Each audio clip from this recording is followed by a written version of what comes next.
Dobre, OK, vrácam sa späť do normálu. Vítajte, toto je Golf GTI, ktorý je stále považovaný za kráľa hot hatchov a má na to pádny dôvod.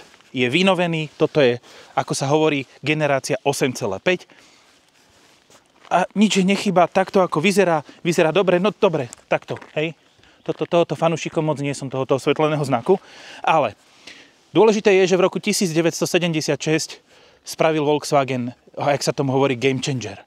Niečo, čo zmenilo hru. Proste dovtedy napríklad v Británii boli klasické britské roadstery, ktoré Golf GTI v 76. zabil. Zabil ich aj napriek tomu, že mal výkon iba 81 kW, na stovku sa dostal za 9,5 sekundy a s tou 1.6 rozhýbával 810 kg. Golf GTI je teda synonymom tých ostrých hatchbackov a táto 8,5 generácia po facelifte zase posúva nejako trochu hranice, lebo má vylepšený trochu vzhľad, trochu výkon, trochu čosi vnútri a jazdí úplne, že perfektne. Ja som sám prekvapený, ako dobre toto auto jazdí. Regulérne, ešte sa vráťme do tej histórie. Prvá generácia bola fajn, druhá bola fajn, tretia už bola taká ako OK-ish. Štvrtá generácia prišla s tým, že GTI bola len výbava a piatá generácia sa zase okolo roku 2003 približne vrátila k tomu, čo Golf mal predstavovať s 200 kW preplňaným motorom. Moja najobľúbenejšia, aj napriek tomu, že som to takto povedal, je asi táto generácia, 7 a 3. 3 so 16-ventilovým usporiadaním so 110 kW. Toto zase priniesla druhá generácia, že prišlo GTIčko s 8 ventilmi, ktoré malo nejaký výkon. Potom prišlo výkonnejšie a sa mi zdá, že až 112 kW GTIčko s 16-ventilovou hlavou, ktoré potom stratilo výkon kvôli tomu, že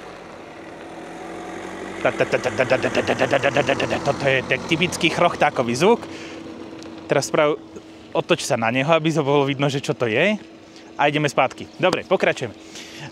Hovoril som o tej druhej generácii, ktorá mala 16-ventilovú hlavu, katalizátorom sa jej znížil výkon, ale ten výkon bol taký mizivý. Zoberte si, že toto auto má o 100, koľko to je? 81 malo na začiatku, teraz má 195. Tak to je sakraže rozdiel. To je veľký rozdiel, že v priebehu 50 rokov auto narástlo výkonom na takúto hodnotu. Takže Golf GTI stále hot hatch a povieme si o chvíľu, že čo ten hot hatch má vlastne predstavovať. Pod kapotou tohto auta je stále 2-litrové TSIčko, ale prešlo píp, lebo mám zapnutú elektriku. Prešlo jemnou zmenou. Jak sa to otvára? Takto. A v sperky nikde. Aha. Ale ináč tá kapota váži tak ako Endor, ktorý zničila hviezda smrti. Toto je motor, prosím pekne. Áno. Toto je rovnaký kryt jak na oktávke, rovnaký fusebox jak na... rovnaký fusebox jak na oktávke, rovnaký filterbox jak na oktávke. Všetko je rovnaké ako... Lebo je to rovnaká platforma. Je to stále ten 2 liter, ktorý ale oproti pôvodnej verzii zase tu máme ten... To není z tohoto auta. To je z pozadia ten klepotavý zvuk. Ten klepotavý zvuk má stále ten istý C-Max, ktorý má motor od Peugeotu a ktorý sa chladil 18 dní a nocí a aj tak hučal stále ten ventilátor. Dobre, naspäť k tomuto. Toto je 2 liter 1984 cm3, ak si dobre pamätám. Je to niekoľká evolúcia, má výkon 195 kW, kde práve tuto je ten najväčší skok. Je to skok zo 180 kW a to znamená, že zrýchlenie sa dostáva zo 6,4 na 5,9 sekundy. Ale to si ešte upresníme pri jazde.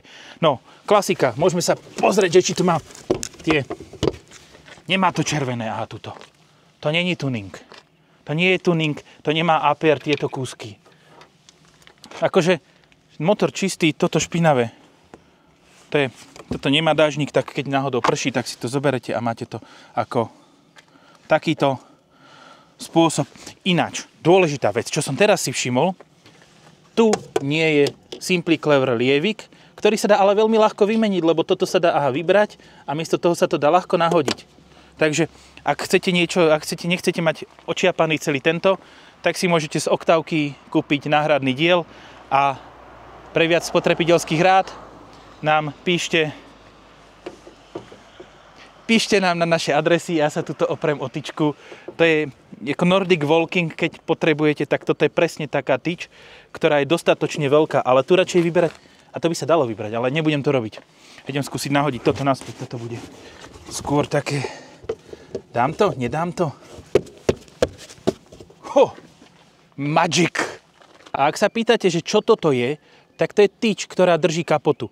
A je to celkom zaujímavé, lebo minulá generácia, 7. generácia Golfu, mala normálne pneumatické vzpery, ktoré vám tú kapotu pekne držali. Takto vám to drží tyč, s ktorou musíte manipulovať. Ja neviem, či je to ľahšie riešenie, ale určite je lacnejšie a akože zase tá tyč sa nepokazí ani po 100 rokoch. Možno. Máme teda 2-litrový motor, ktorý je reálne výkonný a samozrejme ten 2 liter by nemohol byť bez preplňania. Preplňanie je turbom tuto vzadu, ktoré je zabalený v takých alobaloch, ako keby ste si doniesli grillované kura z grillovacieho obchodu, z toho, čo sa tam točia celý deň a potom si ho kúpite a máte ho. Takže grillované kura v alobale, turbo, zatiaľ negrillované, ale tiež v alobale. Predná časť Volkswagenu Golf je vlastne celkom jednoduchá a niektorí hovoria, že je to ako keby krok späť oproti predchádzajúcej generácii, tej 7. Podľa mňa nie, lebo toto auto už môže mať IQ Lights, čo sú proste svetlá, ktoré vám dokážu vykrajovať tie lúče, tak aby ostatní nemali vypálené oči a aby ste vy stále videli čo najviac. Pre Golf je už niekoľko generácií charakteristický tento červený pásik, ale pre IQ Lights je charakteristické aj to, že pod tým červeným pásikom je svietiaci biely pásik, ktorý sa prepája v tom svietiacom znaku.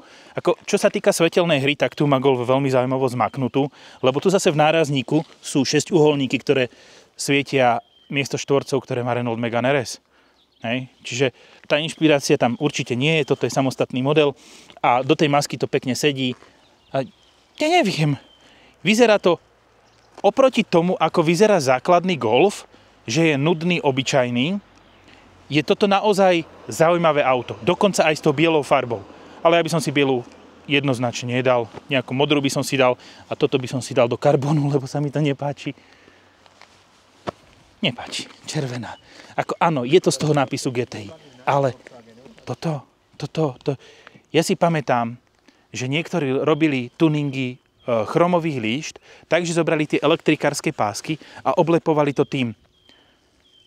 Toto mi veľmi k tomu blízke príde.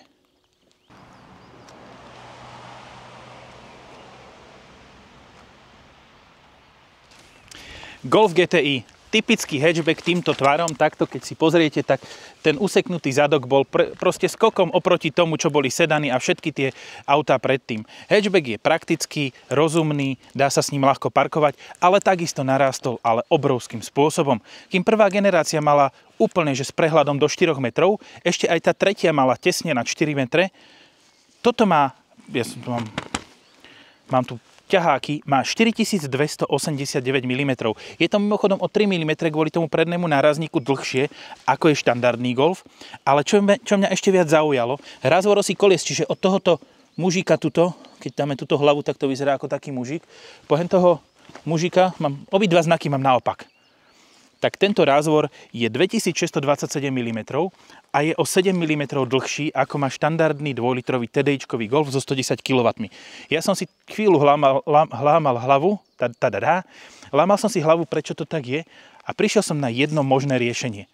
Podľa mňa ten štandardný Golf s výkonom 110 kW využíva ešte jednoduchú zadnú nápravu a tu je viacporukové zavesenie, ktoré proste je trošku dlhšie. To je asi podľa mňa riešenie tohto môjho vnútorného dnešného ranného problému. A aby som nezabudol, dôležitá vec je, že priemer otočenia je 11,1 metra a čo je na toto auto trošičku slabé, je nádrž, ktorá má objem iba 50 litrov. To všetko je pekne na stránke v takomto krásnom tabulkovom usporiadaní a neviem, z boku čo? Čo sa mení z boku? Z boku sú pre GTIčko príplatkové tieto Queenstown disky, nápis GTI a toto malé rozšírenie, ktoré vyzerá celkom efektne a nadväzuje na líniu, ktorá je na prednom nárazníku. Takže z boku je to normálne auto, ale zároveň nenormálne pre tých, ktorí vedia, že toto je niečo iné a je to niečo viac.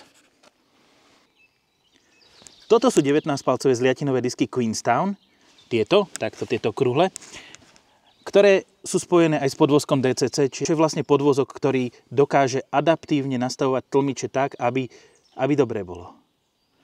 A Teraz mám obuté zimné pneumatiky Pirelli Soto Zero a som s nimi celkom spokojný. Mal som jediný problém s pneumatikami Pirelli Soto Zero a to si môžete pozrieť vo videu o Lexuse NX 350 Overtrail, ale to ani tak nebol problém pneumatik ako toho, že sme mali čistý ľad. Takže podľa mňa sú tieto disky podobné Alfa Romeo. Kto to tu vidí? Kto tu vidí tie otvory, ktoré má aj, ja neviem, Giulia alebo podobné auta? Akože hodia sa na auto, ale toto už nebudem nikdy nevidieť. IQ Lights prichádzajú aj so špeciálnou sekvenciou zadných svetiel, ktoré sú takto pekne, zaujímavo animované a pekne vám to všetko bliká, také trošku kolotočárske, viete, že idete na ten veľký reťazkáč a hudba búcha. Zadok Golfu GTI. V čom sa líši? Koncovky výfuku? Tie sú akože super, sú priznané, reálne to má aj vďaka ním dobrý zvuk. Tie IQ Lights sú aj pre obyčajné verzie, to nie je žiadna zmena, ale zmenou je ešte túto nápis GTI a takéto inkognito, že neviete, že to je Golf, lebo to logo tu nikde nie je. Ale viete, že to je Volkswagen a tuto desi má schovanú aj kameru a kufor. Dobre, podarilo sa. Dobre, k tomuto sa ešte vrátime. V tomto momente si môžeme povedať to, o čom by mali byť hot hatche. Mali by byť nielen o výkonoch na ceste, ale aj o praktickosti. A praktickosť znamená sklapateľné sedačky a dostatok priestoru. Golf GTI to predvádza objemom 374 litrov, čo je zase o 5 litrov menej ako má obyčajný Golf, ale neviem prečo to tak je.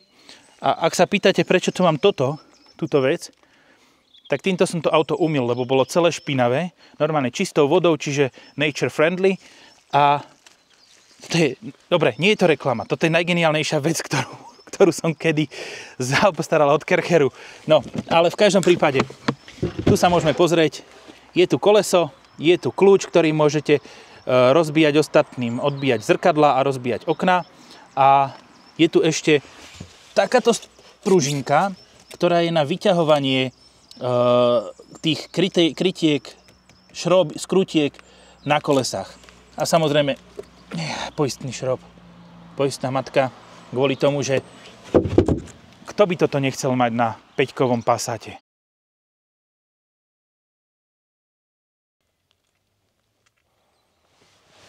Zadok z Volkswagenu Golf je taký malý. Nie je tu extrémne veľa miesta, ale zároveň ja mám toho miesta napríklad na kolena celkom dosť a ak by som to dal tou diabolskou metodou, tak takto mám miesta na hlavu. Že proste toľko to mám nad hlavou a to som celkom akože nie je nízky. Mám tu lakťovú opierku, s ktorou nič nedokážem iné spraviť a mám tu tunel do kufra, ktorý sa takto zaujímavo odklápa a môže, ja by som neprešiel, ale určite sa nájde taký malý ten Yorkshire, ktorého tam kľudne zavrete. A čo je dôležité, auto má 2 Isofixy na každej strane a keď tu dáte sedačky, tak do stredu si fakt sadne len niekto reálne malý. No ale čo sa mi páči, tak predné športové sedadlá majú rôzne vychytávky, teda konkrétne majú klasické vrecko a ešte majú vrecka tu hore, kde si dokážete umiestniť telefón alebo tyčinky. Normálne tie tyčinky, tie hnedé, tuto je to presne na to jedno vrecúško a tuto dole bude všade potom sol a všetky tie omrvinky z toho. Za mňa dobre, nič tu nechýba, dokonca je tu trojzónová klimatizácia možno. Je normálne tu displej, ktorý je teraz vypnutý, lebo má vypnutý motor. A aby som nezabudol, keď budem sedieť vpredu, tak mi to nenapadne, ale je tu centrálny airbag. Centrálny airbag je na to, že keď do vás niekto z boku nabúra, tak vy nedáte hlavy dohromady so spolujazdcom, ale medzi vami bude ten vankušik, čiže sa obidvaja buchnete rovnako, ale nie hlavami o seba, ale o tú nafúknutú vec túto stredom. Ak by ste náhodou zozadu nevedeli, čo je toto za auto, tak z boku to určite budete vedieť, lebo je tam nápis Volkswagen. A toto je interiér Volkswagenu Golf. Zase pripomínam, toto má zmysel. Hej? Toto vás zachráni, keď sa vám nafúkne ten airbag a nezláma vám to krky. No, interiér Golfu GTI pozostáva z viacerých častí, však to je logické. Tu je napríklad stredová konzola s takým, už to nie je holiaci strojček, jak v tej Oktávke, ale je to taký malý prepínačik, taký proste malý tu trčí. Okrem toho tu sú nabíjačky, USBčka, všetko, čo budete potrebovať, držiaky na nápoje, ktoré sa takto pekne to rotuje. No a ešte to potom klepne. Lakťovka nastaviteľná dopredu, dozadu, hore, dole, všetko super. Vlastne toto auto je celkom príjemným miestom na život, dokonca aj vďaka tomuto 12,9 palcovému dotykovému displeju, ktorý v tomto prípade nemá navigáciu. Ale to vôbec nevadí, vy si ju dokážete dokúpiť. Regulárne nerobím si srandu, je tam najnovší MIB 4, ktorý ponúka možnosti pripojenia, ale tak vám to môže byť jedno, lebo tu máte rovno Google mapy, cez bezdrôtový Apple CarPlay, ktoré tuto možno, že trochu dlhšie trvajú načítavanie, lebo sme na konci sveta, kde hory majú oči a líšky dávajú dobrú noc. V interiéri tohoto auta sa mi páči, hlavne to nie je to, že to je praktické stále, že tu máte tie odkladacie priestory všade, kde sa pozriete, tu máte milión zmluv vo dverách. Páči sa mi to, že to auto je jednoduché. Nepáči sa mi zase, že tu je milión čiernych plastov, ktoré budú špinavé hneď a zaprášené, ale tie čierne plasty prekvapivo sú iba v tejto spodnej časti volantu, kde je nápis GTI a už nie sú na volante tie dotykové plochy, ktoré ma fakt, že vytáčali. Sú tu normálne, obyčajné tlačidlá a takto to má byť. V tomto prípade som nesmierne rád, že Volkswagen počúval tých svojich zákazníkov, počúval tých novinárov, ktorých povedali, že nie, my chceme normálne tlačidlá na volante, lebo tieto vaše tlačidlá nefungujú tak, ako by mali. A úprimne povedané, tie tlačidlá dotykové nefungujú poriadne na žiadnom aute. Na volante, hej. Tuto je to v pohode. Tu sú ovládanie klimatizácie, dvojklik na ovládanie vyhrievania sedadiel, táto lišta je už podsvietená. Čiže inak je to auto veľmi príjemné a prečo mi to nejde prepnúť? Ja si to musím naštartovať. Zvuk ako kosačka trošku. No čo, nevypneme sa? Chcem si prepnúť displej a nejde mi to, lebo tu je krásny displej s logom GTI, všetko úplne super. Nie je to také nudné ako obyčajný Golf. A keby bolo, tak sa pozrite na sedačky so športovým tvarom, s týmto klasickým, legendárnym čalúnením a s výšivkou GTI na operadle. Proste toto auto má všetko, čo by mala mať pripomienka, až na jednu jedinú vec. Pripomienka GTI by mala byť ešte vo forme manuálnej prevodovky s tou klasickou golfovou guličkou, golfovou loptičkou miesto hlavice radiacej páky. Vtedy by to bolo dokonalé, ale samozrejme v tomto aute manuál mať nemôžete, je tu iba 7-stupňový dvojspojkový automat. Môžeme vyraziť konečne. Golf GTI je autom, ktoré chcete jazdiť každý deň, pretože má ten adaptívny podvozok a čo ma ale trošku zaujalo tak v nepríjemnom svetle je, že tu je stav. A ten stav píše, že tu je jedno hlásenie a znamená, že je nízka hladina oleja. Dobre, beriem. To auto už má 15 492 km, ktoré sú novinárske. Čiže tie sa násobia koeficientom. No a ten koeficient je podľa mňa tak 8, takže je to ekvivalent 128 000 km, čiže nedivím sa, že si to trošku vypýtalo, ale zase ten motor funguje geniálne z pohľadu toho, že je pružný, výkonný. Keď máte ten športový režim, ja som si nastavil individuál som si nastavil tak, že mám komfortnejší podvozok, lebo slovenské cesty, mám komfortné riadenie, lebo sa mi to viacej páči. Pohon je športový, zvuk motora vonku je športový a viete si vypnúť tu zvuk motora do interiéru, ktorý dávajú reproduktory. Je asi jasné, že ten reproduktorový zvuk sedí málo komu, tak preto je lepšie mať fakt ten individuál režim. No, idem asi pomaly, keď má Suzuki jezdiť 4 dobieha, že?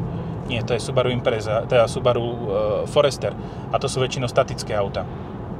Bude ma predbiehať. No, výborné, že sa to dá nastaviť a že sa dá vypnúť zvuk motora a vypnúť sa dá ale aj systém stabilizácie, ktorý, okrem teda toho, že si údaje o upozornenie prekročenia rýchlosti, ideš ale tak rýchlo, že sa ti o chvíľu ten motor pokazí, ten Boxer diesel, kamarát môj. No, viete si vypnúť upozornenie prekročenia rýchlosti start-stop, ale viete si vypnúť aj samotný systém ESC, ktorý môžete dať buď do športového režimu, alebo do režimu vypnutého úplne. Podľa mňa je to geniálna vec, lebo toto na Golfe pred faceliftom chýbalo. Teraz to tu je a auto je tým pádom ešte o kúsok dynamickejšie, lebo v lepšom svetle využíva ten VAQ diferenciál, ten elektronicky ovládaný samosvor, ktorý je v podstate tak ako na tej oktávke na princípe toho Haldexu, ktorý sa dáva medzi nápravy, túto je to medzi jednotlivými kolesami. Takže výborné. Som až prekvapený, ako dobre sa s týmto autom jazdí. Tu sa otočím, lebo tam už nemá zmysel chodiť. A tu je to zase rozbité. Nevadí. Čo mi vadí, tak to je asi to ovládanie tým malým prepínačom. Ja by som chcel takú nejakú peknú páčku, ktorá by regulérne fungovala a bola by to páčka, nie taký malý prepínačik. Ale zase na druhú stranu to používam málo kedy. Budem používať padla pod volantom, tie sú zase reálne malé. Úplne, že sú krpaté. Lenže tie tiež nebudem používať zase až tak často, lebo ten automat v tých jednotlivých režimoch radí celkom schopne. A budem sa držať volantu. Volant má o mnoho zaujímavejší veniec. Toto by mal byť zvuk výhradne zozadu. A to auto ide veľmi dobre. Dokonca teraz je jemne vlhká cesta, pneumatiky sú zimné, máme 9 stupňov, čiže by to nemalo fungovať a funguje to. Normálne som prekvapený, že aj tá nedotáčavosť prichádza celkom neskoro. Keď chcete, tak pri ubratí plynu dokážete utrhnúť zadok, keď máte vypnutý ten stabilizačný systém. Normálne, použiteľné daily auto, ktoré nemáte problém ísť na ňom na nejaký kopec, ako sme teraz. Ináč toto je homolka a tu sa fakt, že je tu celkom dobrý povrch, sú tu pekné zákruty, máte tu pekné otvorené zákruty, dlhé, máte tu vlásočnice na druhej strane.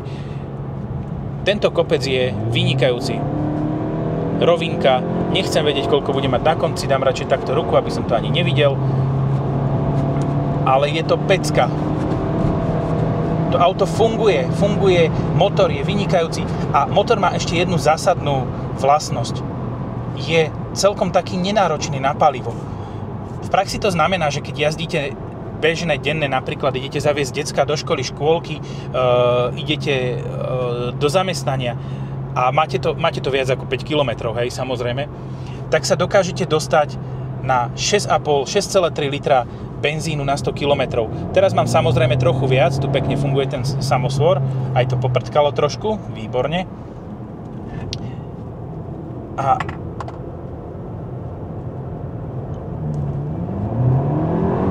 troška bolo cítiť, že ten predok chcel ísť tak von, ale potom sa to pekne zastabilizovalo a držalo to priam prekvapivo dobre. Dobre, asi stačí, asi trošku spomalím a idem ten chill, lebo tuto už je trošku pod vrchom, je ten asfalt trošku taký deravejší a trošku uskákanejší, ale tu je zase rovinka. Odfiltrovalo to pekne tú nerovnosť, čo bola na tej ceste a ide úplne, že spokojne.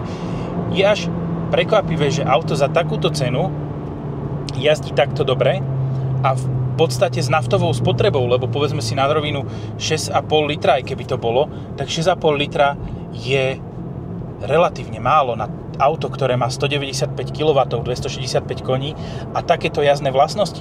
Veď preboha, to auto má 5,9 sekundy na stovku, čo nie je až tak veľa. Páči sa mi to. Normálne sa mi to páči. Jasné, sú tu nejaké negatíva, nepáčia sa mi tie čierne plasty, ale to sú všetko kozmetické veci, na ktoré pri tom, ako to auto jazdí, reálne dokážete zabudnúť. Čiže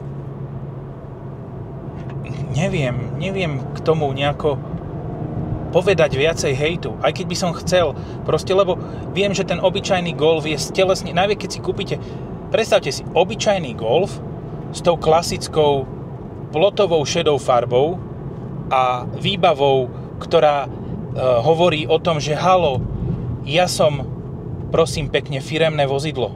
Ešte v kombíku. To je stelesnenie nudy. Naproti tomu toto je úplne iné zviera, ako áno, máme v ponuke aj to R-ko, ale hlavne máme v ponuke GTI Club Sport. A nad tým by som ja rozmýšľal.